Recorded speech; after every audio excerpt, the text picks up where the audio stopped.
Can you share a bit how that went from the transition from Slolan Field to the new airport last fall? I mean, it was exciting. And when you did have the grand opening, I mean, there was massive amounts of people there. And I think we have a picture floating around somewhere. It shows, I mean, we had the governors from our congressional delegates. They were all there. It was great. How did that go? What was that like for you guys? Oh, well, the construction progress and getting to that point of October 10th and the week leading up to that transition from Slolan Field to the new Williston Basin International Airport it's a kind of a blur, honestly, trying to think back of how we got to that point.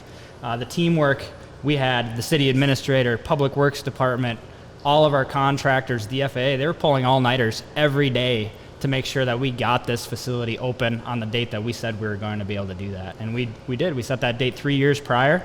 We opened the facility on October 10th of 2019.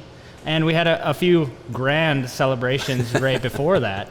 We had a community day and another really big event with the governor, with all of our congressional delegation, leaders from across the state and into Montana, of course. And the community came out in full force and really had such a positive outlook on this huge infrastructure project, the biggest one that the city of Williston's ever taken on in their history. We have this brand new, beautiful facility that's right sized for our community. We had the intent of those celebrations was somewhat to load the building, make sure that all the things were working as we wanted.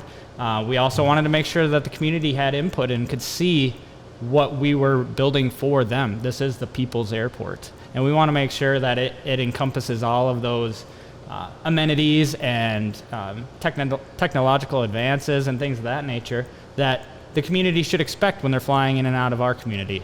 Whether that be businesses, entrepreneurs, our local community members who are just traveling for leisure. We want to make sure that we have all of those future-proof areas, whether that be passenger boarding bridges, things that you really expect at a modern airport facility. We now are able to offer those.